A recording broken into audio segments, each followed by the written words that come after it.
Nora Calloway found the first body on a Tuesday, or what was left of it. It was not a body in the way you might think. No flesh, no bones, no remains that any coroner could identify. It was a shape, a human-shaped impression pressed into the mud along the canal bank at mile marker 107, as if someone had lain down in the wet earth and been absorbed into it. Every detail was perfect: the curve of the spine, the splay of the fingers, the slight turn of the head. Even the folds of clothing were preserved in the mud like a fossil. But the person was gone, just gone, absorbed. The mud had taken them the way a lake takes a stone. And when Nora knelt beside that impression and put her hand against the cold, wet earth, she felt something that made her pull back so fast she stumbled. A heartbeat, faint, slow, coming from deep underneath the ground, as if the canal itself had a pulse. The Chesapeake and Ohio Canal runs 184 miles along the Potomac River, from Georgetown in Washington, D.C., all the way to Cumberland, Maryland. It was built in the 1800s, blasted and dug and hauled into existence by thousands of hands, most of them belonging to men whose names nobody bothered to record. They cut through rock and clay and limestone. They drained swamps and moved rivers and flattened mountains because someone in a boardroom decided that cargo needed to move west. The canal operated for nearly 100 years before the railroad made it irrelevant. And now it sits as a national historical park, a long, quiet, tree-lined corridor that hikers and cyclists and history enthusiasts walk without ever thinking about what is underneath their feet. The water is still there, dark and flat and patient. The towpath is still there. Packed dirt and gravel and the compressed memory of a million footsteps. This story takes place along that canal. The people are fictional. The events are fictional. But the place is real, and sometimes real places hold things that fiction is the only safe way to talk about. Nora Calloway was 31 years old, a park ranger stationed at the Chesapeake and Ohio Canal National Historical Park, assigned to the western section, the long, remote stretch between Hancock and Cumberland, where the canal runs through deep forest and the nearest town is always further away than you want it to be. She had taken the job 3 years ago after leaving the Baltimore Police Department. She does not talk about why she left. When people asked, and people always asked, because a woman leaving law enforcement to become a park ranger feels like a story with missing pieces, she gave the same answer every time. She said she wanted quiet. She said she wanted trees instead of concrete. She said she was tired. All of that was true. None of it was the whole truth. The whole truth was a 13-year-old boy named Darius Mitchell, who had been reported missing on a Tuesday in March, and whose body Nora found 6 days later in the basement of a row house in East Baltimore. She was the first officer through the door. She was the one who found him. She was the one who had to stand in that basement and look at what had been done to a child, and then walk back up the stairs and tell his mother, who was standing on the sidewalk in her bathrobe, that they had found her son. Nora did not sleep for 11 days after that. Not insomnia, not the kind where you lie in bed and cannot drift off. She physically could not close her eyes without seeing that basement. Her body refused to let go of consciousness because consciousness was the only barrier between her and that room. She finished the case, she filed the reports, she sat through the trial. She watched the man who did it get sentenced. And then she walked into her captain's office and set her badge on his desk and said, "I'm done." He did not argue. He had seen her eyes, and he knew that whatever had been behind them when she started the job was no longer there. The C&O Canal was supposed to be the opposite of that: quiet, slow, predictable. And for the first 2 years, it was. Nora patrolled the towpath, maintained trail markers. educated hikers about leave no trace, rescued the occasional kayaker who underestimated the Potomac's current. Simple work, clean work, the kind of work that lets your brain cool down the way an engine cools after a long drive. But then October came, and the water changed. It was not something she could point to and say, "There, that's when it started." It was more like a feeling. A shift in pressure, the way a room feels different when someone is standing behind you, even before you turn around. The canal water along her section, particularly the 8-mile stretch from mile 104 to 112, had always been still. Dark green in summer, brown in fall, sometimes iced over in winter. It did not move because canal water does not move. It has no current. It has no source feeding it anymore. It just sits. But sometime in early October, Nora noticed that the water in that section had turned black. Not dark black, the kind of black that does not reflect light. The kind of black that looks like a hole cut into the surface of the earth. She mentioned it to Glenn Hooper, the senior ranger at the Hancock station. Glenn was 58, had worked the canal for 22 years, and had the weathered, unhurried demeanor of a man who had seen every variety of stupidity the outdoors could produce. Algae bloom, Glenn said without looking up from his paperwork, happens every fall. Water gets stagnant, temperature drops, organic matter breaks down. Turns the water dark. Not dark, Nora said, black like ink. Glenn looked up. He studied her face for a moment. "You've been walking the western stretch after sundown?" "No." "Good. Don't. Why?" Glenn went back to his paperwork. "Bad footing. Low visibility."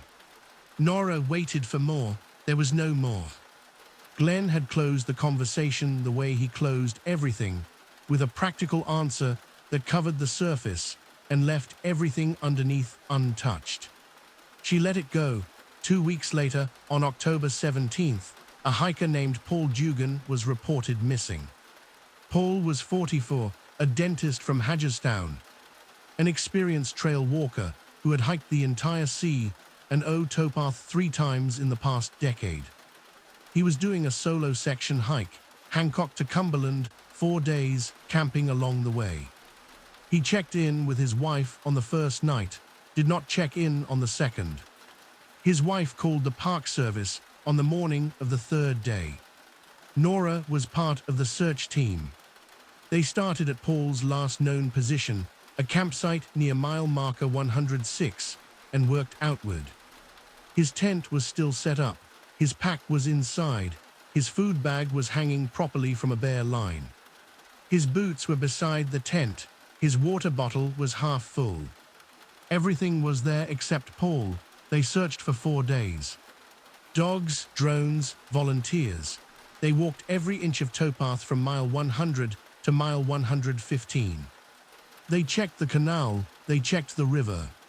They checked the woods on both sides, pushing through undergrowth and scrambling up ridges and calling his name until their voices gave out.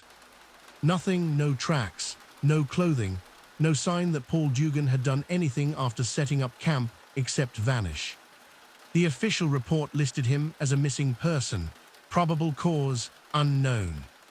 The assumption, unwritten but understood, was that he had gone down to the river at night, slipped on wet rock, been carried downstream. The Potomac can move a body miles before depositing it on a bank somewhere. It had happened before. It would happen again. Nora did not believe it. She had stood at Paul's campsite and looked at his boots, sitting neatly beside the tent, laces tucked in, placed side by side with the precision of a man who takes care of his things, and she knew. She knew the way she had known things as a cop, not evidence, instinct. The bone-deep certainty that what she was being told and what was true were not the same thing. Paul Dugan had not gone to the river. Paul Dugan had gone to the canals. She went back to his campsite alone after the search was called off. It was late afternoon. The light was amber and low, filtering through trees that were starting to let go of their leaves. The towpath was empty. The forest was quiet, too quiet, the kind of quiet that means everything is listening. Nora walked from Paul's campsite to the canal bank. It was about 30 yards through tall grass and scrub. The ground sloped gently downward to the water's edge, where the mud was soft and black and smelled like something old. Not rotten, old, the way a stone cellar smells, the way a closed room smells after years of being shut. The water was black, perfectly, absolutely black, no reflection, no surface movement. No insects skating across the top. It looked less like water and more like an absence of water, a space where water should be, but something else was instead. Nora crouched at the bank. She looked at the mud. There were footprints. A single set leading from the grass to the water's edge. Men's bare feet. The right size for a man of Paul's height.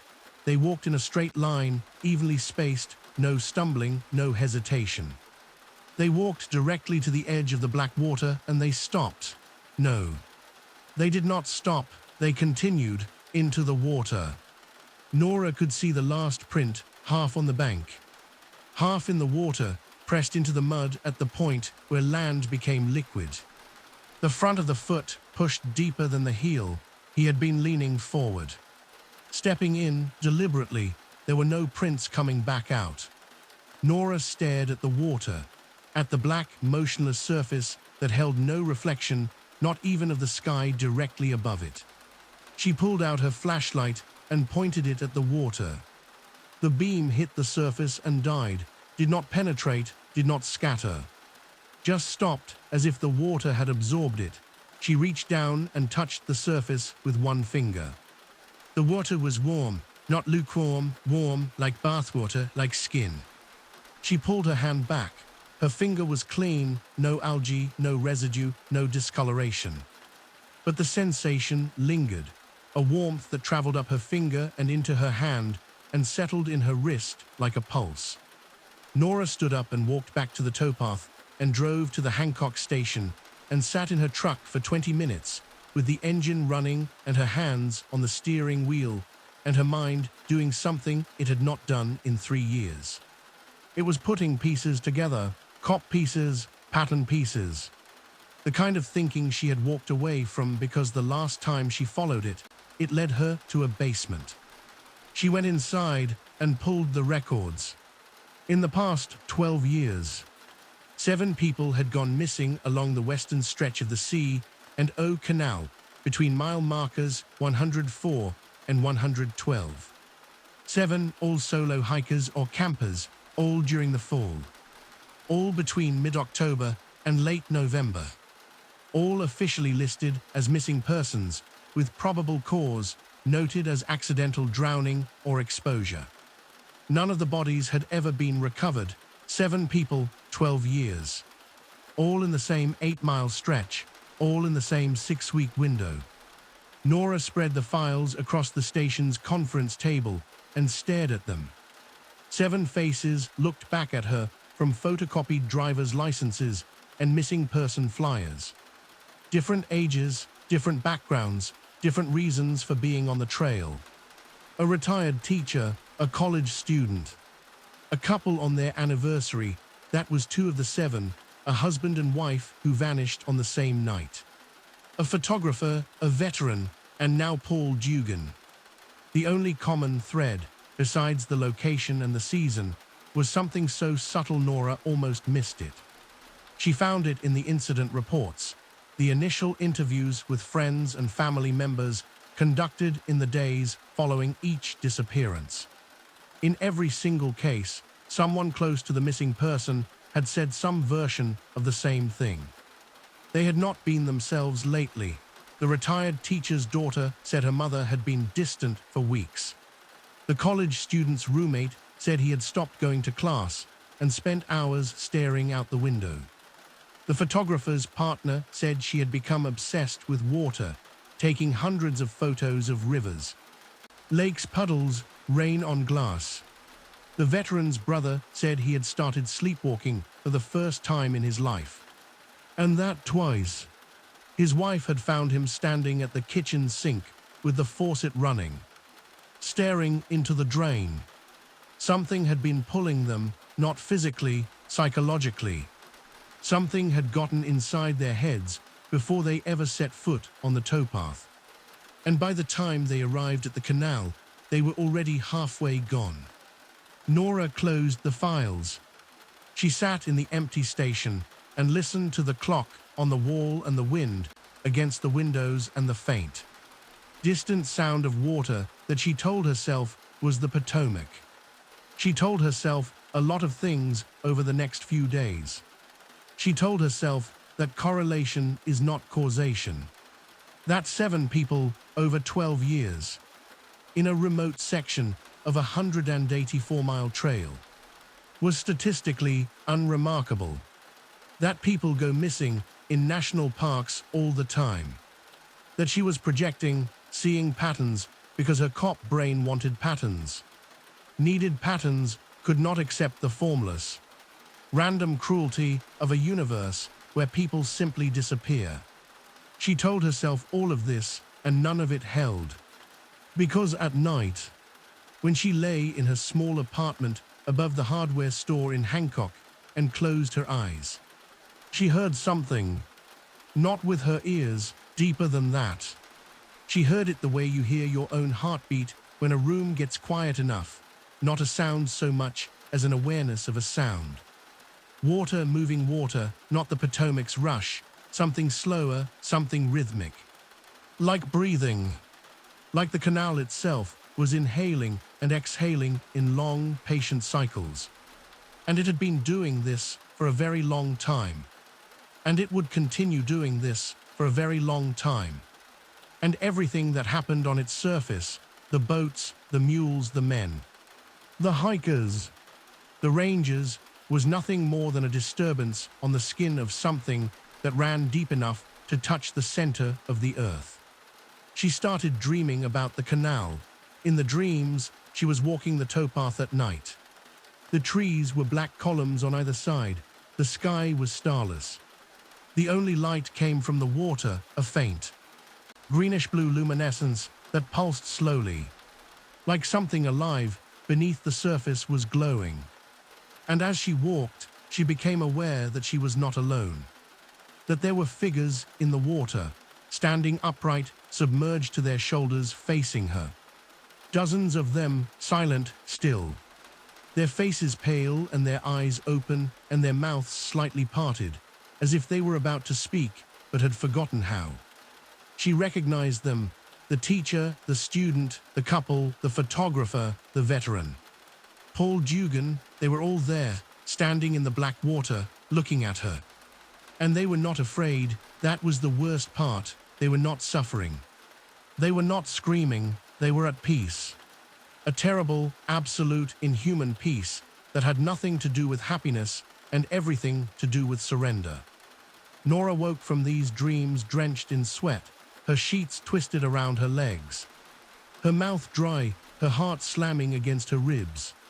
She would get up and go to the bathroom and turn on the faucet and splash water on her face and look at herself in the mirror and try to see the woman she had been before all of this. But the woman in the mirror was changing. There were shadows under her eyes that had not been there a month ago. Her cheeks were thinner. Her eyes had a quality she recognized from Darius Mitchell's mother, the look of someone who is carrying knowledge that is too heavy for a human being to carry alone. She called Glenn, asked to meet him at the station. When he arrived, she showed him the files. The 7 missing persons, the pattern, the timeline, the behavioral changes reported by family members. She laid it all out the way she would have laid out a case file back in Baltimore, systematic, logical, evidence-based. Glenn listened. He did not interrupt. He did not dismiss. He sat across from her with his hands folded on the table and his face unreadable, and he let her finish. When she was done, he was quiet for a long time. "You're not the first person to notice," he said. Nora felt the floor shift under her, not literally, but the ground on which she had built her understanding of this place, This job, this quiet life she had constructed to keep herself sane, it shifted. What? A ranger named Bill Combs noticed it in 2008. He pulled the same files, drew the same lines. He went to the regional office with it, and they told him what I am going to tell you. That missing persons in remote parks are statistically normal. That the western stretch is rugged terrain with poor cell coverage and limited visibility. That the Potomac has taken plenty of people and given back very few. That the pattern you see is the pattern your brain creates when it wants to find meaning in randomness. And what did Bill say to that? Bill quit, Glenn paused. About 3 months after he pulled those files. He went home to Michigan and never came back. Why? Glenn unfolded his hands. He placed them flat on the table because Bill went walking on the western stretch after dark, trying to prove something, trying to gather evidence. I don't know exactly what he experienced out there, and he didn't tell me the details. But he came into this station the next morning, looking like a man who had seen something that broke a part of his brain that he needed for everyday functioning. He looked at me and he said, "Glenn, the canal is not empty," and then he packed his office and drove away. Nora stared at him. "And you never investigated." Investigated what? A feeling, a hunch. Water that looks funny in the fall. Glenn's voice was not dismissive. It was exhausted, the weariness of a man who had been carrying something for a long time and had chosen to carry it quietly. "I have worked this canal for 22 years, Nora. I have felt what you are feeling. I have heard what you are hearing. And I made a decision a long time ago that the best thing I can do, the only thing I can do, is keep people off that stretch after dark and not ask questions that do not have answers I want to hear. People are disappearing. Glenn, people disappear everywhere. Not like this. Not with this pattern." Glenn stood up. He pulled on his jacket. He looked at Nora with something she had never seen in his face before. Fear. Real, deep, practiced fear, the kind that has been lived with so long it has become a companion rather than an enemy. "Walk away from this, Nora, please. You came here to get away from something dark. Don't walk into something darker." He left. Nora sat in the station alone. The clock ticked, the wind blew.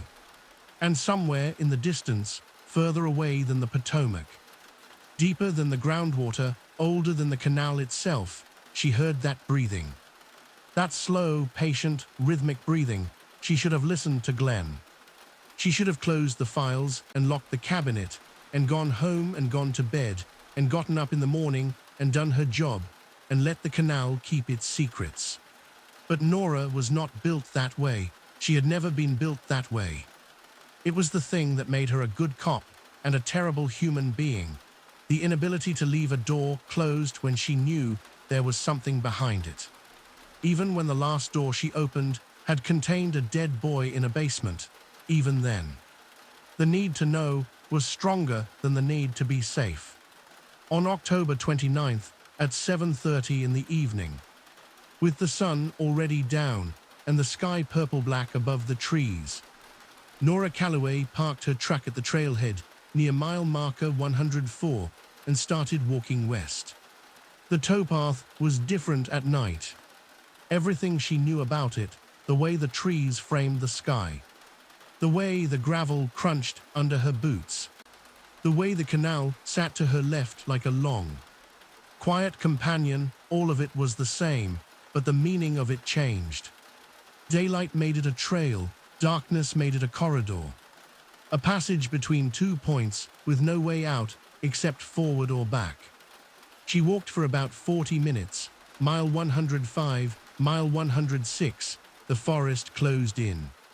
The trees were mostly bare now, their branches reaching across the path like fingers lacing together above her head. Her flashlight made a cone of white light ahead of her that ended in darkness so complete it looked solid. At mile 107, she stopped. She had heard something. Not the breathing, she had been hearing that since she started walking, a low, subconscious pulse that she could not tell whether it was real or imagined. This was different, this was a voice, it came from the canal. From the black water to her left, Nora. Her name, spoken softly. Spoken the way someone speaks when they are trying to wake you without startling you. The way a parent whispers to a sleeping child. Nora turned off her flashlight. The darkness was total, no moon, no stars, the cloud cover was thick. She stood on the towpath in absolute blackness and listened. Nora. Come here. It was a woman's voice, familiar. Not someone she could place, but familiar in the way that a melody is familiar.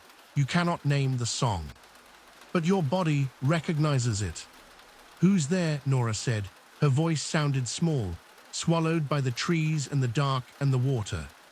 No answer, but the water moved. She heard it, a soft lapping sound as if something had disturbed the surface.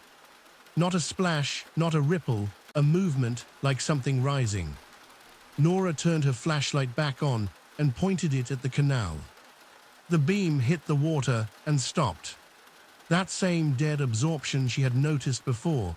The light did not penetrate, did not reflect, just ended at the surface, as if the water was made of something that consumed light. But at the edge of the beam, where the light was weakest, she saw something, a hand. A human hand reaching up from the black water, fingers extended, palm open. Just above the surface. The skin was pale, and the fingers were long, and they were perfectly still. As if the hand was being held there by something underneath. Nora's breath stopped. Her training kicked in, the cop training, the ranger training. The human training that tells you what to do when your body wants to freeze. She stepped forward, one step toward the bank, one step closer to the water. The hand did not move. Hello, Nora said. Are you hurt? Do you need help? The hand sank, slowly, deliberately, not pulled down, lowered. The way you lower your hand when you decide to put it down. The fingers went last, tips lingering at the surface for a moment before sliding under. The water was still again. Nora stood at the bank for what felt like an hour, but was probably 90 seconds.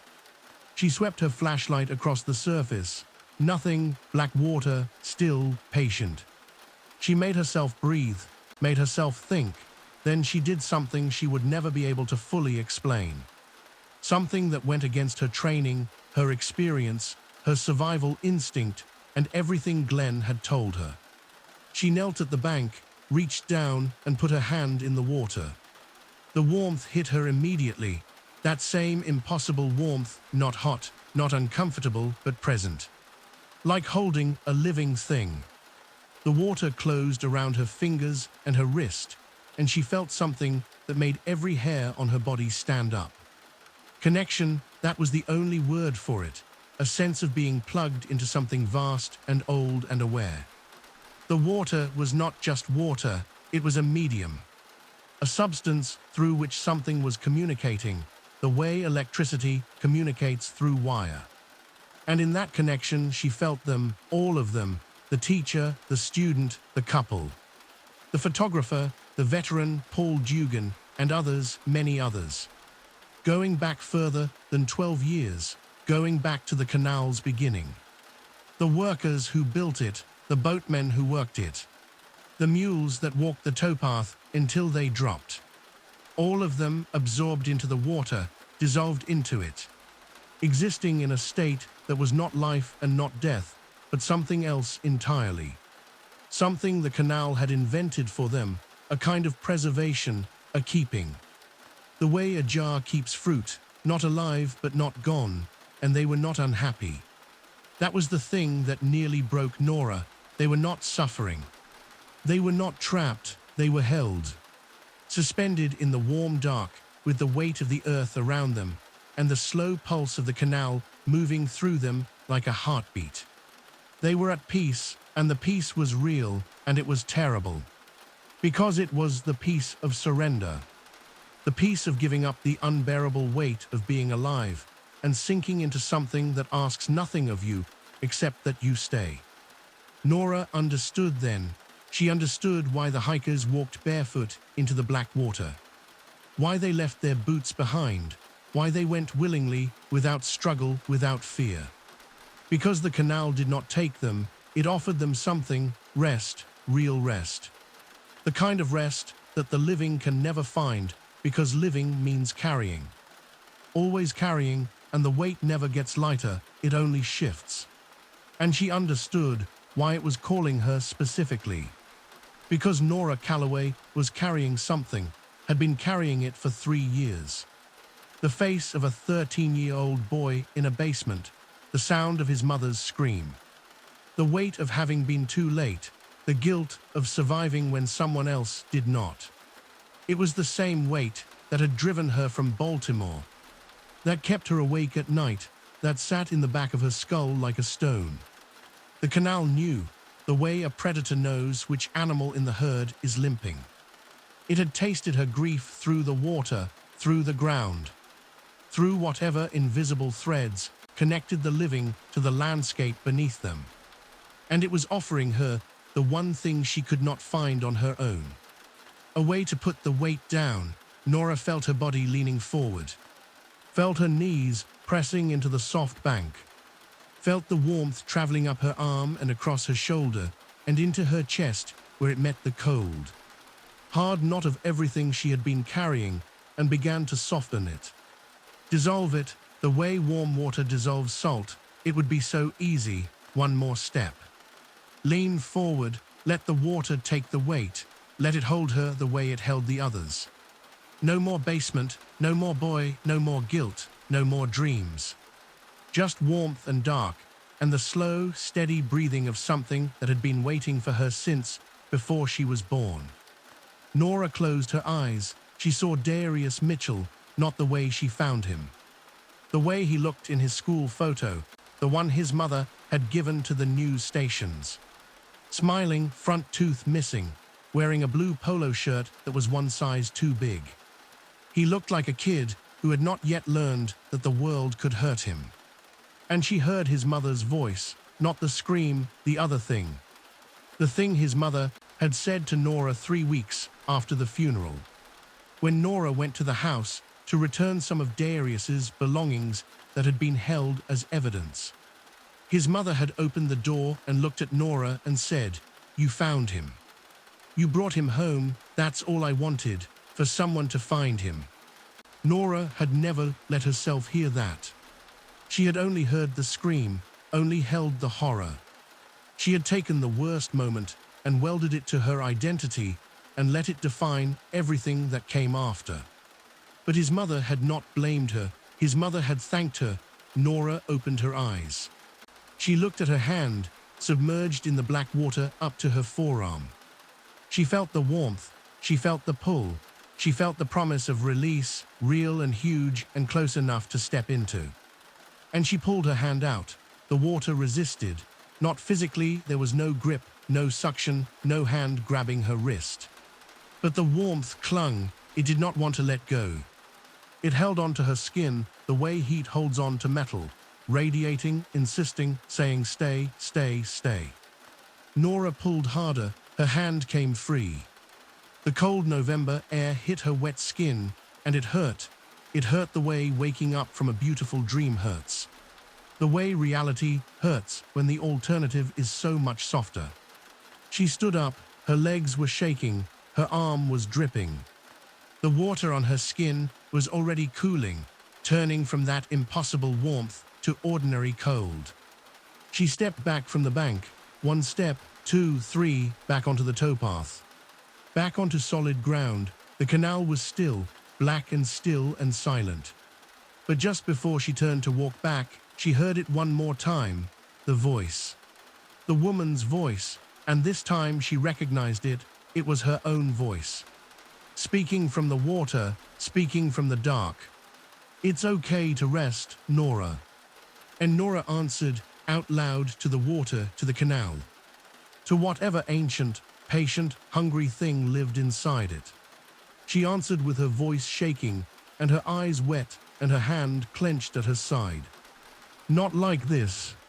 She walked back, mile 107, mile 106, mile 105, mile 104. She did not run.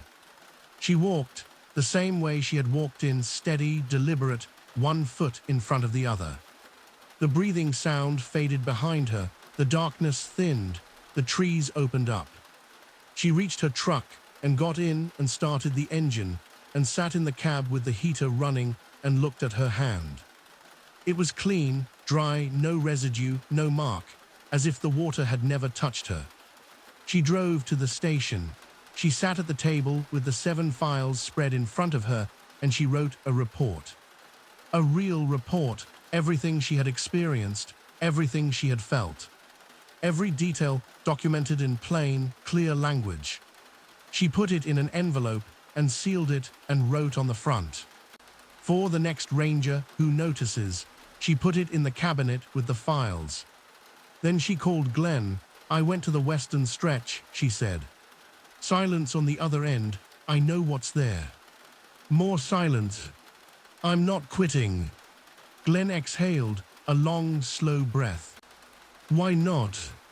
"Because if I leave, the next person who figures it out might not walk away. Someone has to be here to warn them. Someone has to be here who understands what that water does and why people go in and how to resist it." Glenn was quiet for a long time. Then he said, "Bill Combs said the same thing before he decided he couldn't." "I'm not Bill." "No," Glenn said slowly. "I don't think you are." Nora hung up. She sat in the station and looked out the window at the dark. The canal was out there, somewhere beyond the trees, beyond the road. Beyond the thin barrier of distance and decision that separated her from it. It was still breathing, she could still feel it, faint, distant. A warmth in her wrist where the water had touched her. A whisper at the back of her mind that said rest, rest, rest. It would be there tomorrow, and the next day, and the next. It would be there for the rest of her life. Nora knew this, she accepted it. The way a recovering addict accepts that the craving will never fully disappear. The way a soldier accepts the sound of a car backfiring. The way anyone who has seen the worst of the world accepts that the seeing cannot be undone. You do not get to unknow things, you only get to choose what you do with the knowing. The next morning, Nora went to work. She patrolled the towpath. She checked trail markers. She talked to hikers about leave no trace.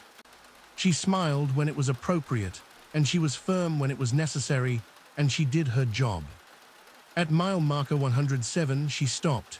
She looked at the canal. The water was black, still. Silent in the daylight, it looked almost ordinary, almost. She turned and kept walking. But as she passed, she felt it, just for a second, that warmth on her wrist. That pull in her chest, that voice, her own voice, coming from somewhere deep beneath the surface, whispering one more time. "We'll be here when you're ready." Nora did not answer. She kept walking. Her boots crunched on the gravel. The trees stood tall around her. The sky was gray and wide and indifferent, and the canal breathed on. Somewhere between mile 104 and mile 112, the water sits and waits. It has been waiting for 190 years. It does not get impatient. It does not get angry. It simply offers what it has always offered: warmth, stillness, rest, and the terrible mercy of not having to carry the weight anymore. Most people walk past it and feel nothing. The sunlight keeps them safe. The company of others keeps them grounded. They take their photographs and drink their water and go home and never think about the dark strip of liquid beside the towpath. But some people, the broken ones, the carrying ones, the ones who lie awake at 3 in the morning, listening to the sound of their own pulse and wondering if it would be so terrible if it simply stopped. Some people hear it. Some people feel the warmth. and some of them walk in. If you ever find yourself on the B&O Canal towpath, walking west past Hancock, and the sun starts going down, and the water beside you turns from green to brown to black, and the air gets warm when it should be getting cold, and you hear a voice, your own voice, telling you to stop, to rest, to come closer, keep walking.